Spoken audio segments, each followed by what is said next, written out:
열왕기하 18장 13절에서 17절까지 말씀을 봅시다. 구약성경 594페이지 열왕기하 18장 13절에서 17절까지입니다. 같이 우리 한 목소리로 우리 천천히 한번 읽어볼게요. 13절에서 17절입니다. 시작.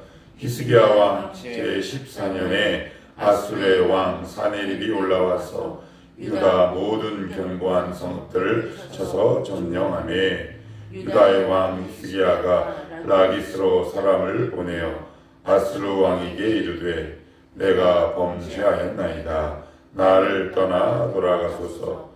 왕이 내게 지으시는 것을 내가 당하리이다 하였더니 아수르 왕이 곧 은 300달란트와 금 30달란트를 정하여 유다 왕 히스기야에게 내게 안지라. 히스기야가 이에 여호와의 성전과 왕궁 곳간에 있는 은을 다 주었고 또 그때 유다 왕 히스기야가 여호와의 성전문의 금과 자기가 모든 기둥에게 입힌 금을 벗겨 모두 아수르 왕에게 주었더라. 아수르 왕이 다르단과 랍사리스와 랍사게로 하여금 대군을 거느리고 라기스에서부터 예루살렘으로 가서 히스기야 왕을 치게 하매 그들이 예루살렘으로 올라가니라. 그들이 올라가서 윗못 수도 곁 곧 세탁자의 밭에 있는 큰 길에 이르러 서니라. 아멘. 오늘 이야기는 되게 짧은데 아수르의 1차, 2차 침공을 그 배경을 하고 있습니다. 그 왕의 이름은 사네립. 역사서, 특별히 구약은 배경이 굉장히 중요하다고 말씀드렸어요. 배경을 이해하지 못하면 이 본문의 의미와 그리고 맥락뿐만 아니라 해석이 전혀 안 된다 그랬습니다. 다시 말씀드리면 아수르 왕의 1차, 2차 침공 사건이다. 그러면 침공 왜 했을까요? 이유가 있겠죠. 멀쩡히 전쟁을 하지 않아요. 왜요? 아수르 왕도 전쟁을 일으키는 것이 자기 나라를 비우고 오는 거잖아요. 아니면 한쪽 국방이 비게 되는 거기 때문에 이런 말 여러분 많이 들어보셨죠? 정치는 명분이다. 전쟁도 역시 마찬가지예요. 명분이 있어야 돼요. 그래야 내치, 국내 정치도 안정되고 하니까. 그러면 왜 그랬느냐? 그 힌트가 18장 7절에 있어요. 한번 읽어볼까요? 시작. 여호와께서 그와 함께 하시니 그가 어디로 가든지 형통하였더라. 저가 아수르 왕을 배반하고 섬기지 아니하였고. 그래요. 친아수르 정책에서 반아수르 정책으로 넘어온 거예요. 그러고 나서 어떻게 됐느냐? 야, 이걸로 끝난 게 아니라 이사야서 30장 이하에 보시면 이 히스기야가 친애국 정책을 펼칩니다. 외교는 줄타기라고 하잖아요. 그러니까 히스기야가 딱 생각하기에 아수르 정책, 친아수르 정책에서 반아수르 정책으로 돌아섰어. 더 이상 조공을 드리지 않아요. 거기까지 좋았어요. 거기까지는 딱 좋아요. 그런데 친애국 정책을 편 것이 하나님 보시기 아깝고. 그래서 이것도 역시 이사야서에 보시면 한번 우리 찾아볼게요. 이사야 30장 한번 찾아봅시다. 이사야 30장. 이사야 30장을 보시면 30장 2절 한번 볼게요.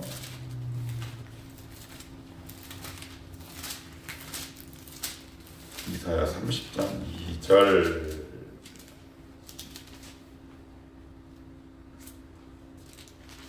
구약성경 999쪽입니다. 자, 한번 읽어볼까요? 시작. 그들이 바로의 세력 안에서 스스로 강하려 하여 애굽의 그늘에 피하려 하여 애굽으로 내려갔을 때 나의 입에 묻지 아니하였다. 그죠? 그러니까 하나님 앞에 묻지 않았다 이렇게 말씀합니다. 단순히 하나님 할까요 말까요 뭐 그런 질문을 떠나서 의지하지 않았다 이렇게 얘기합니다. 그러니 왜 아수르가 쳐들어왔는지, 그러니까 이 전쟁의 배후에는 누가 있는 거예요? 그러면 하나님이 역사하신 거죠. 하나님이 준동하신 거예요. 야, 징계해. 이렇게 된 겁니다.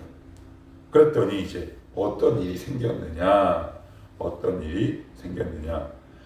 13절 말씀을 제가 읽어볼게요. 히스기야 왕 제14년에 아수르의 왕 사네립이 올라와서 유다 모든 견고한 성읍들을 쳐서 점령하며. 그래요. 역대하 32장에 보시면 이 소식을 들은 히스기야가 어떤 전쟁 준비를 하냐면 예루살렘을 요새화시킵니다. 예루살렘은 해발 한 950, 1000m예요. 그러니까 천혜의 요새죠. 근데 거기다가 여러 가지 성벽들을 튼튼히 세우고 요새화시키고요. 그리고 전쟁에 있어서 가장 중요한 게 뭔가요? 식량이죠. 그리고 식량도 식량이지만 뭐가 중요하나요? 식수. 그래서 식수, 흐르는 그 시냇물을 공급을 차단시켜버려요. 그러면 이제 전쟁의 승리는 따놓은 당상입니다. 그런데 오늘 13절에 뭐라고 얘기합니까? 견고한 성읍들을 쳐서 점령하며. 기록에 의하면 그 점령한 성읍이 총 46개입니다. 그런데 그것을 한 문장으로 요약해버리는 겁니다. 그만큼 일순간에 46개의 성읍이 점령당했음을 의미해요. 히스기야는 최선을 다한 겁니다. 최고를 한 거예요. 방비를 했어요. 그런데 무용지물이었어요. 인간의 최선과 최고가 하나님께도 최선과 최고가 아님을 기억해야 합니다. 하나님이 지키시지 않으면 아무리 튼튼한 성이라도 지켜낼 재간이 없어요. 하나님이 우리의 성 되시는 겁니다. 그래서 저는 이렇게 여러분들에게 말씀해 드리고 싶어요. 히스기야 최선 다했나요? 안 다했나요? 최선을 다했어요. 최선을 다했어요. 그런데 하나님이 일하시지 않게 했어요. 한번 따라합시다. 하나님이 일하시게 하자.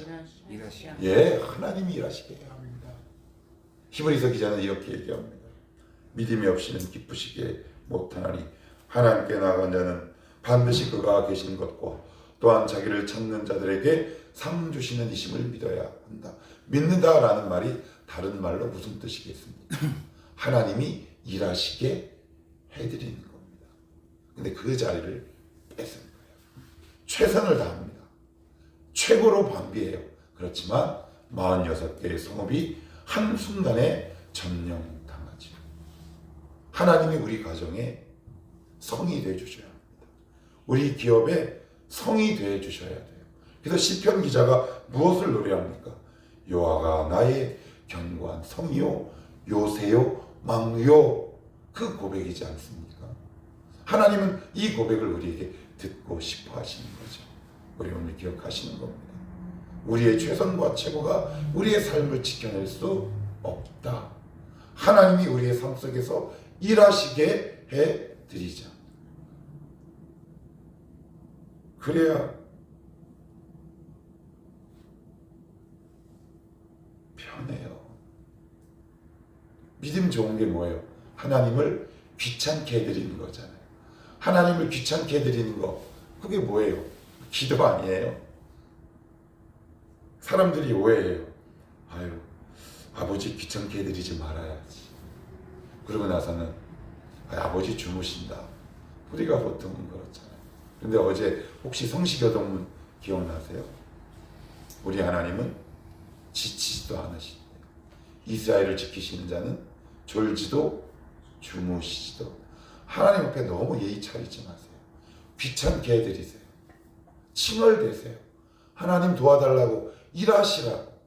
하나님이 그것을 좋아하신답니다. 어떤 사람이 지혜 있는 삶일까요? 하나님을 귀찮게 해드리는 거예요. 하나님이 자꾸 일하시게 해드리는 거예요. 하나님 도와주세요. 이것도 도와주세요. 저것도 도와주세요. 어제 우리 음란 집사님 그런 말씀하시더라고요.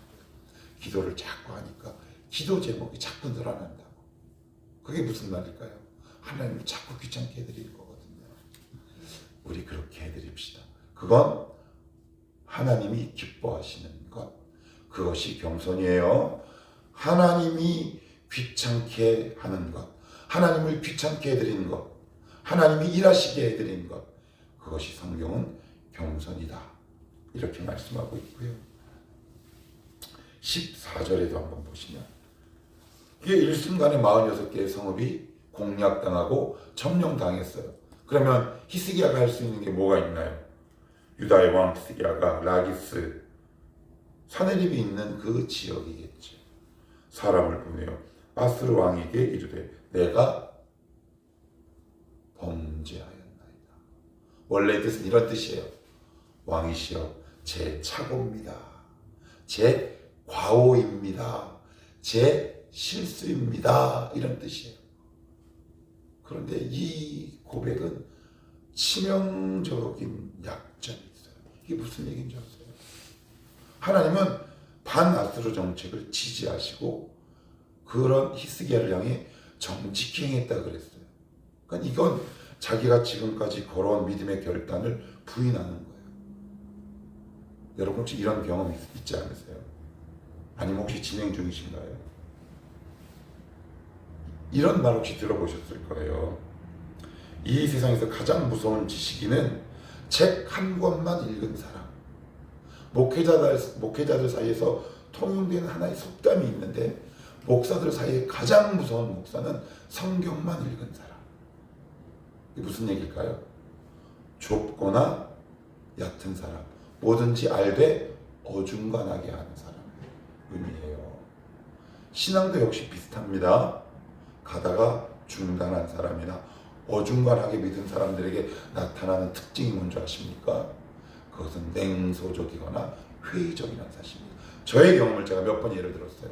제가 가장 기억에 남는 저의 냉소와 회의의 시대는 신대원을 막 들어가고 가장 뜨거워야 할 시간이에요.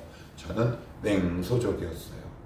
왜요? 하나님을 더 깊이 알지 못했거든요. 쭉 갔던 믿음의 전진을 어느 순간 딱 멈춘 시점이 바로 신대원을 끝나고 입학하고 얼마 지나지 않아 많은 우리 동기들이 쫙 찬양합니다. 뜨겁게 두 손을 들고 기도합니다. 그러면 맨 뒷자리에 앉아 나도 예전에 신앙생활 해봤는데 그거 아니야. 이게 얼마나 무서운 말이야. 그 말입니다. 뭐가 범죄합니까? 뭐가 실수합니까? 오늘 사단은 여러분들에게 뭐라고 얘기하는 줄 아십니까? 야, 히스기야 봐. 너 봐. 믿었는데 양손에 얻은 게 뭐야. 그런데 히스기야가 이렇게 된 게 누구 때문입니까? 본인 때문입니다. 하나님을 의지하지 않고 애굽을 의지한 친애굽 정책 때문에 하나님이 징계하시는 거거든요. 이 고백을 누구한테 해야 합니까? 아스르 왕 사네립이 아니라 하나님께 해야죠. 하나님, 죄를 범했습니다. 제 실수입니다. 제 착오입니다. 근데 이 고백을 누구에게 하고 앉았어요? 사람에게, 아스르 왕에게. 여러분 어떻습니까? 냉소적이십니까? 신앙이 뜨거웠다가 확 식었습니까? 그 이유가 뭐예요? 어디에 있겠습니까? 가던 믿음의 길을 중단하거나 하나님의 역사를 의심하거나 아니면 죄가 그 뜨거움과 열정을 막는다라고 성경은 얘기하고 있습니다. 그래서 이런 표현을 조심하십시오. 에이, 그래, 믿어보니까 말은 못해요. 마음속으로만 그래요.